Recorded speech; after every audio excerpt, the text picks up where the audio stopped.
What's up, everybody? Welcome into another episode of Profit Picks. If you are new, we do always start the show by being transparent. And yesterday we had another winner.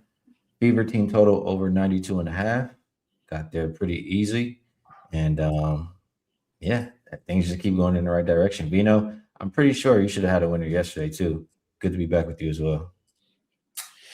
I did Skee. It's another day where we kind of played the same game, different approaches. Probably the same approach here because I had full game over. Or no, excuse me, I had first half over, which didn't matter what half you played, right? They both went over 100 points. It was pretty easy. Little bounce back game for Toronto offensively, huge offensive game for Indiana against what's a defenseless team. Couple of injuries, though, really quick before we get into today to note from last night. Brittany Sykes went down. Mhm. Julie Alamon went down. So Toronto was a little bit short-handed from, say, mid-third quarter on. But by that time, you know, we had pretty much already cashed tickets. So we'll take it and we'll move on. We got a lot to talk about today, Rob. Mm-hmm. Guess we can start here at the top. We have Mystics and Connecticut Sun. Opened up. Let me get back over there to the openers. Opened up minus 4.5, down to minus 1.5 for the Mystics. Total opened 163.5 and is down as low as 160 out there. Injury report, and let me just refresh because there are some important players on the injury report in this one. Still, nothing has changed. Shakira Austin is game time decision. Kiki Irfin is game time decision. Haley Van Lith is out for the Sun. Um, the Sun, Vino, they've been playing some good basketball as of late. Like we kind of talked about, right? Like they were getting shelled to start the season, and then they got healthier. They got Layla back, started to be a little bit undervalued. Um, I don't know if I can say they're undervalued at plus 1.5 here. Maybe it's catching up. Any thoughts on that? And any thoughts on the game in general? Well, just on that subject, Ski, last 6 games, Connecticut's on 4-1-1 against the spread. So that's a drastic improvement over, what they were doing earlier this season. And it does correlate to getting players back into the rotation. They didn't have Leah Edwards for a while. Then Anissa Morrow got hurt. Brittany Griner had been in and out. And of course, like you mentioned, Layla had been out. She's been back for a while now, and they seem to be getting progressively better. A couple of things here. A, you wish you could recommend 4.5 the day before the game. But unfortunately, they kind of would make you set parameters, the people we work for, and 1.5 is just not 4.5 anymore. However, the injuries are severe here. We talk often this year, Ski, about the inside game of Washington being the offensive focus, sort of the offensive anchor. You have to have everybody on their front line because their guard play is just suspect. Without Citron, they're really suspect. But without Kiki, possibly, without Shakira Austin, possibly, they really get outnumbered by Connecticut's front line. I mean, when you sit down and just go over what the Sun can put on the floor now for a starting front court, Brittany Griner, Leah Edwards, like I said, Nisa Morrow. Diamond Miller's seen a lot of time. Nelson Adota is a 6'5" backup. So they got like 5 either two-way players or one-way legit players. So Washington, I think they're just outnumbered and probably outclassed a little bit on the interior if they don't have Kiki or Shakira in their lineup. And I would say even if they play at a reduced capacity, somewhat injured, maybe minutes restriction, whatever, then I would think that Connecticut has a huge advantage. In the backcourt, like I say, they kind of neutralize each other. I still think 1.5 is worth it. We're asking a bad basketball team overall record-wise to win a game almost straight up for us here, taking 1.5. But it's an advantage play for Connecticut at this point, right? I really think when you lay it out on paper, and Washington's been bad on the road. Let's also note that they're 1-4 straight up in ATS on the road in their last 5 games. Hasn't been good. And they're in the middle of a road trip here, I think a 3-game So I do like the Connecticut side. I did bet the Connecticut side. So for what that's worth, I like the Connecticut Sun here. Um, well, one thing I'll say is play devil's advocate here. They're not ruled out yet. I mean, Right. game time decision is not out. And for Shakira Austin, it's knee soreness. So I mean her knee could be sore any day. You know, I don't know. Kiki, she's missed about almost a week now with an ankle sprain. I don't know how long it's take for an ankle sprain, but I don't think you're too limited after a week unless it's just a severe ankle sprain. So my guess would be that one of those two do play tonight. And if they do, you probably have more of that advantage inside that you're talking about. Or it's better in that regard. I think the one thing or the way that the Sun win the game, they're really good forcing turnovers. If it becomes Mystics have to rely too heavily on guards and they're just turning the ball over, Sun can win the game. Outside of that, I don't know. I mean, Sun foul a lot. Sun don't play defense. I mean, they've been giving up what like 85 plus every game, I think. Um, Sun just not very good. They allow a lot of rebounds. So if you got some bigs for the Mystics, they can take advantage. So I don't know. I wouldn't be so fast to go run and bet the Sun just because people are questionable or game time decision. So Rob and I, a lot of times we agree. I guess we don't agree on that one. And Ski, just to add to it, it's hard to get inside Sidney Johnson's head or the decision makers for Washington. Do you keep those two out to get them healthier because it's the Connecticut Sun and you feel like, well, it's the Sun, maybe we can win without them or win without with them only playing 15, 20 minutes? Or do you view it as it's a victory we need to get? You guys play or one of you play and let's see if we can go get it. So it is an interesting from a health decision standpoint, we're not there. I'm not sure. But I do think, and Connecticut, one last thing I'll say is they talked about finishing games, which they have not done at all. Anybody who's seen the Sun during this 4-1-1 run, they're generally right in the game until the, last 10 minutes, and then they kind of fall apart fourth quarter, end of third, whatever. So perhaps if you want to take a different approach, maybe Sun first half, because they seem to be good to start games, and they've talked a little bit lately about how they need to finish. So we'll see where that leads to. All right, we'll keep going down the list. The next one we're going to talk about is Liberty and Sky. And I have an opener of 8.5. Looks like 10.5 now.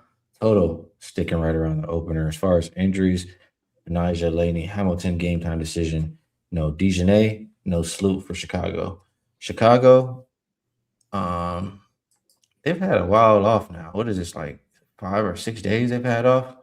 And a lot of times when it's like that, I like to think of it as rest. But for a team like Chicago, I feel like they desperately needed some time off, and they needed some time to work on. Are we going to do anything right this year, or are we just going to roll over for the rest of the rest of the season? So I think the break came at a great time for them, and because of that, I think 10.5 could be a little bit too much. Um, you know, the Liberty have been playing good basketball. Liberty pretty healthy, but I feel like the break was perfect for this guy. And now, like just like I'm looking at him like the Sun, right? Sun, we're getting shelled, and then you get healthy or whatever the case is. I think Sky pretty healthy, had a break to work on things. I think value is on Sky now. What do you think, Vino? Yeah, to add to it, maybe they just need a little cooling off period because Skylar Diggins, that's a Tyler problem. Talk about him with the offense. We'll see if something generates here. It is a game where New York clinches their spot in the final of the Commissioner's Cup if they win. So motivation wise, focus wise for New York, that should be there. Doesn't mean they have to win by 11 points, but you should have full focus and motivation from this team. I think defensively, Chicago's got a little bit to contend with here, Skee. It's amazing to me, And I know I fell into this trap once earlier this season. I think Chicago played Washington, and I'm like, yeah, Cardosa and Azare match up really well front line wise. And they just went out and got destroyed in that game. They happen to be second to last in defensive rebound percentage and dead last in second chance points allowed. And they shouldn't be that weak on the defensive glass, this team. Now, to counter that, New York hasn't been really good in those areas capitalizing, but this may be a team where when you have the trio of John Paul Jones, Stewart, and Satu Sabali, you should be able to take advantage of a team that doesn't defensive rebound and get some second chance points. We'll see. If they do, then they've just got a whole arsenal of 3-point shooters right now. They've got three players shooting over 40% from three. Ostier, rookie, been a surprise, a pleasant surprise. Johannes, obviously a good 3-point shooter. Sabali over 40%. Jack Paul Jones, 39.3. It's not even counting Ionescu and Leone Fibish. So there's a lot to contend with New York offensively. Chicago might have trouble on both ends here. I tend to isolate this game, Skee. I think because the Sky play at pace, there'll be enough opportunities here for New York to get over their team total, which in this game is 90.5. They're a high-scoring team to begin with. I think they're third in offensive net rating this year, offensive rating this year. So Chicago, I think in my mind, their path to covering 10.5 here would be to score with New York. And New York's been a really good defense. I'm just not willing to lay 10.5, even though I feel like New York is going to be fully motivated here. I prefer to take their team total. I think they've got advantages offensively now that everybody's healthy. And I didn't read anywhere where Sabrina is still held to that minutes restriction that she was on last game. So a lot of pieces here for New York. All right, next is Storm and Fire. Opened up -3 for Portland. Looks like 3.5. Total open 161.5. Only up a point, 162.5. As far as injuries, I see Samuelson and Winterburn, game time decision for Portland. Horston, Izzy, and Mayer are out for Seattle. Seattle's been off for I think 4 or 5 days now. Seattle was another team that I was thinking, they're getting healthier. Same kind of thing we just keep talking about here with some of these teams. They're going to start to cover some of these spreads, but I don't know. This is one of those spots where if I trusted Portland enough, I would have to be on them because I would think Seattle is just a little rusty. Portland maybe more in rhythm at home. That's just my first thought, but I just don't trust this Fire team. So it's hard for me to pull the trigger on that. How do you feel about this game? Yeah, I'm kind of with you. It seems like I've seen the Fire play a couple of really inspired games where they, make shots and it's just contagious and they continue to make shots and win. I think the most recent one was when they beat Dallas without Page in the lineup, beat them by 1 point. But they just don't shoot well enough for me. And I will say on the Seattle side that I totally agree with what you said to begin with, that we should lump Seattle into that category of healthier now, getting a little bit better now, still somewhat undervalued in the market at the current time. But with Seattle, I think there's still a lot of experimentation, evaluation going on, playing the two bigs at the same time, which they're going to be good together. Malonga and Pham are going to be really good together. But they're another team that just doesn't have good enough guard play in my mind. These two are kind of like mirror images. I think the separator for me, if they're both at their best, I think the separator is I like Seattle's front court offensively better than I like Portland's. But again, neither team shoots well enough. Skee. You'd almost like to say look toward the under here, but it's a fairly low under at 162. So I didn't play. I won't waste a lot of time here, any more time on this game. I just feel like neither one. You said Portland's not trustable. I don't know that either one at this point is trustable, but I do think Seattle's the better team once they get it together. Somebody in the chat says, "Tell him fix his mic." He sounds fine to me. I'm not sure If anybody else Is feels it that way, bad? maybe no, I don't know. It sounds okay to me.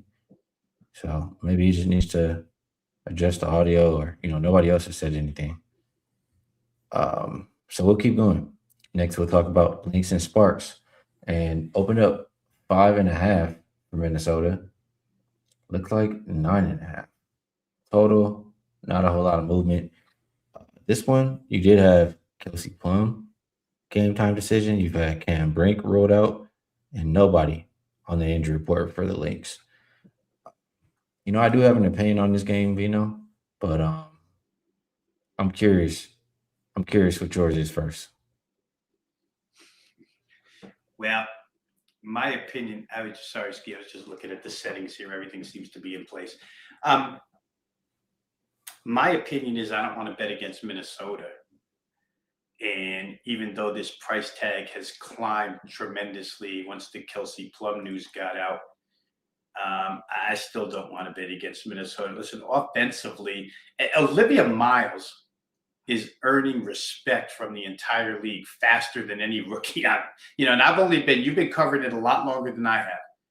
But I'll say the 4 years that I've been betting WNBA and covering it every day, I haven't seen any rookie come in and get the respect of veterans any faster than she has. And she doesn't back down to anybody. And it's, on the floor, I thought to start the season, the Lynx might have been a little bit shorthanded, lost a couple of bigs, Smith and Shepard, Collier not playing, but she's absolutely kept them as one of the top teams in the league. And they score almost at will.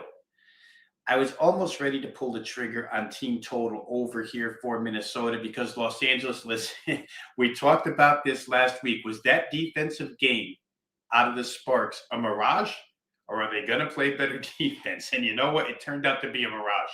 They're not a better defensive team. Minnesota could probably have their way. I did wonder, Skee, a little bit here, and I don't think this comes into play with Minnesota, but I did wonder a little bit. It's a 10 o'clock East game, 7 o'clock Pacific time game. And so is the Vegas game at 10 o'clock.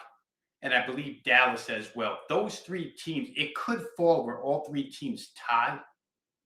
Or no, it could fall where the Lynx and the Aces tie. But the Aces still win the head-to-head. So I kind of thought, well, maybe Minnesota won't go all out, but they seem to go all out every game to me. So like I said to begin with, I don't want to play against them. I trust their offense to score. They've been scoring in bushels as of late. And I don't trust the Sparks defense at all. So I think my conclusion would be, if Kelsey Plum doesn't go, LA can't stick around. And it should be a Lynx over, team total over. I was thinking Lynx early, especially if Kelsey Plum doesn't play. Just like Lynx first quarter, that starting unit is so good, um, and I think that they can really suffocate Los Angeles if Kelsey doesn't play, and should be able to name their number. So Lynx first quarter, very very appealing to me. Might get there, might get there. UCapper says Mystics playing today. Ski time to go back to sleep. Maybe nap time after this. All right, next game up, we got Wings and Valkyries. Opened up -3. Still see threes out there. Total open 165.5. It's all over the place. I see 165. I mean, I guess we'll call it 165.5. Still call it that. Odyssey Sims is rolled out for Dallas. I don't see anybody on the injury report for Golden State. You know what? Shout out to you, Capper, in the chat. I was looking at this one, and I really was analyzing the numbers, on his Moneyball, I guess, here, his website. So I'm gonna go back over here and go back to what I was looking at. What this is telling me is, and I talked about it earlier too, but the Valkyries, they play at the slowest pace in the league, but they're the number one over team. And to start the year, they're shooting lights out from three. Lately, not so much. I mean, they're not really shooting good at all, and that's why they've gone under 3 of their last 4 games. If they don't shoot lights out, with the pace that they play, it's going to be a lower scoring game. For the Wings, they're the second best under team so far this year. And I look at both of these teams. The weakness, it seems to be defending the above the break three, like I'm talking about. Valkyries haven't been shooting it well lately. The Wings shooting below 30% last 5 games. Um, then I just look at the rest, both top five defensive rated teams. Wings allow the least amount of free throws. Both teams, bottom five as far as getting to the line. Both teams top five defending the fast break. I mean, sounds like a lower scoring game, especially between two teams standing at 9 and 5 in the standings. I just personally thought about chopping it in half. Um, and I'll go to that. I did have a first half under, looks like 10-4 for the Valkyries. But the full game is 9-5 to the over. Pretty pretty interesting there. And the Wings also 9-5 to the first half under. So I've been thinking about this one. I'm pretty ready to lock it in. Um, can you talk me off? I know you'd love to bet an over as much as you can. Can you talk me off an under in this game? I'm glad you went first because I didn't have a tenth to say about this game of what you just said. So I'm really glad you went first to analyze it for everybody. It's a really good game, but it just brings too many conflicting things to mind for me. Golden State last game, um, again, their head coach Natalie Nakasi talked about we hang our hats on defense. And to your point about maybe wanting to play it under, they did. They held the Sparks to 58. Is that the game I'm thinking of? I think the Sparks only got 58 against Golden Yep. State the other night. That probably doesn't happen again versus Dallas. To your point about Dallas playing a lot of under, Skee, I kind of feel like they are the most. Maybe Indiana comes into play here, but Indiana has played to the over a lot. But I think that Dallas still carries in the totals market a ton of weight towards overs. And I think their totals have just been priced too high this year. It's not like they can't score, that they don't score off the break, that they don't want to run when it's available to them. They do all of that. And Jessica Shepard has been a real good find for them in all categories, assists, rebounds, and points. But their totals just seem to be out of reach in a lot of cases. So maybe this is another one. This is one that's in the mid 60s. So that kind of, I don't know, kind of shies me away a little bit from playing it under. But there's reason enough, if we go to logic school to want to play under. I just, at 165, you're looking at an 84, 82 game, gets you over. If Golden State does have one of those nights, it could happen. But I can understand where you're coming from there. I don't think I would talk you off. I don't think I would shove you on either, but I wouldn't shove you off. Well, I'm I'm pretty in on this. I see it 80.5 in a place where, I've been known to want to watch the games at, and I'm locked in. So that's what I'll rock with right there. Last game up, Aces and Mercury. Okay, my bad. That's why I have first half lines here. That was confusing me. Get back to full game. Opened up minus. It says 7.5, but I swear it was lower than that. But we're looking at sevens right now. We'll call consensus 7. Actually, 6.5. 6.5's out there popping up. Total open 173.5, down as low as 171.5. For the Aces, Jewel Lloyd is game time decision. Barker is game time decision. No Kennedy Carter, no Dana Evans. Sammy Whitcomb remains out for the Mercury.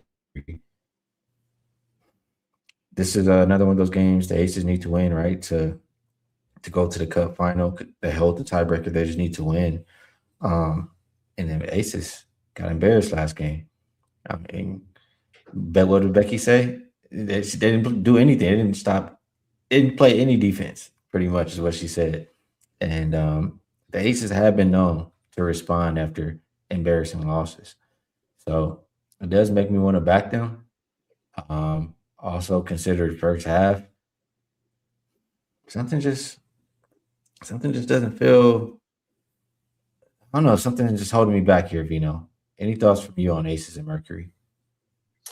First thing I'll do is I have to go back and correct myself, Ski, because I didn't trust myself when I said it, but I know I had it in my notes that this could end in a three-way tie. It's very possible. I mean, it's not very possible. There's an outside chance that the top three teams in the West could land with two losses. The Aces, if they lose tonight, the Lynx, if they lose tonight, Dallas, if they win tonight, could all end with two losses, in which case Minnesota, because the head-to-heads are all scrambled, they've all beaten each other, Minnesota would go because of the point differential. That was kind of the point I was trying to make when talking about Lynx team total over here tonight. Maybe they don't slow down, don't let off the pedal, and just keep scoring. But if they look up at the scoreboard and see the Aces are, winning in a rout, then maybe they ease off. So that was a little bit of what I was talking about earlier. Here, I'm thoroughly with you. I mean, we say this a lot, but you say to me, I've seen this one before, Vino, and we've seen this one before. I mean, it's happened the last couple of years. Las Vegas goes in these weird stretches where they just refuse to play defense. And it takes Becky slamming a clipboard to make the team respond. It's been 4 straight games, Skee. Now it's 4 games of 89 plus allowed. One is one thing, a couple okay, but 3. And then the other night against Dallas, she had just had it. She had it so much that it forced A'ja Wilson to respond. Right now, Asia's talking. I got the quotes for you here from A'ja Wilson. If we don't get better on the defensive end, the L's are just going to start racking up point blank, period. Sometimes I hate that wins kind of give us a false reality that we're doing things well when we're really not. When it comes to turning the page, you got to do it, but you really have to do it on the defensive end. We'll go back, look through some things, obviously go to Phoenix, but it doesn't really matter who we're playing against. Becky getting upset is one thing. The leader of the team, league MVP, following her and, publicly stating this, I feel like I played this game Phoenix team total under. Their total is 82.5. Whether or not Vegas covers, I don't know, but I just think that they're coming out with a defensive mindset. Like you said, if they win, they go to the Cup final. That would be a good thing for them. And I don't know that if Jewel Lloyd is absent, that it makes that much difference in my handicap of Phoenix's team total staying under. And Becky Hammond plays her starters as much as anybody in this league. They don't go really deep into that bench with minutes. And they won't be able to tonight if, in fact, Jewel Lloyd can't go. So it's on the starters to come out here and play defense. Phoenix has not been a great offensive team all season long. I mean, Phoenix, number 11 rated offense, only 32% from 3. That's 12th best in the league. So if Las Vegas comes with any defensive motivation, this is a team they could probably keep underneath 82.5 points. Good stuff. We got through all 6 games for tonight, right? Yes, we did. All right. So before we get over to best bets, let's do a little bit of promo. We do still have the buy 3, get 3 free. Comes out to 6 days for just $69. A good way to get involved with either Rob Veno or myself. And on that note, Veno, I'm going to pass it back over to you for best bets. If you have one, we love to hear it. If you don't, it's all good. And if you have anything else you would like to promote, feel free. Well, you know what? The Wager Talk actually, now that we're in slow season, wants to push a little bit of football packages. So I will say that there's a huge discounted special on college and pro football season over at wagertalk.com. I think you can save $250 with the football season coming here. So if you're interested in that, definitely last year in NFL, I think I finished 3rd in the company at plus 40.3 units. Was a really good season. Been 3 good playoff seasons in a row too. I think I'm number 1 in the playoffs last 3 years. So again, if you're looking at football already in the mid-spring, summer, like a lot of us are, go ahead and check wagertalk.com for a discounted deal. I'll also say I've done this show with you a bunch, and I don't, you get a lot of comments about your dislike for the Mystics. How come I never picked up on any dislike from you on the Mystics? People seem to think you just don't like that team. I never noticed, but well, you know what it is this year. This year? My bad. This year, for whatever reason, I've had very bad luck with the Mystics, so maybe that's what it is. Okay. Well, hopefully they don't cause you any bad luck tonight. I'm going to stick with what I said last about Las Vegas holding Phoenix under 82 and a half. I'm going to leave that as the best bet here. Just like the reaction of the team when they've hit this spot before, like I said earlier, we've seen it, we've talked about it for 1+ years running now. And I think this is a moment where the defense does step up. I like the fact that Asia Wilson, as the leader, said so. So for me, best bet's going to be Phoenix team total tonight under 82 and a half. All right, good stuff from Vino. And for myself, I do have a 5% play tonight. I am going to leave a different best bet, separate best bet. And we just talked about it here on the show. I went with under 80.5 on Wings and Valkyries. And think that number probably won't be there a little bit later, but I do think it'll be a very defensive, high effort, lower scoring first half. So that'll be my best bet for the show. I appreciate you always taking the time to cut these games with me. Helps my process, and I'm sure helps everybody else as well. Chat, we appreciate you guys and everything that you bring. Best of luck, everybody, on all your actions tonight, and we'll catch you guys again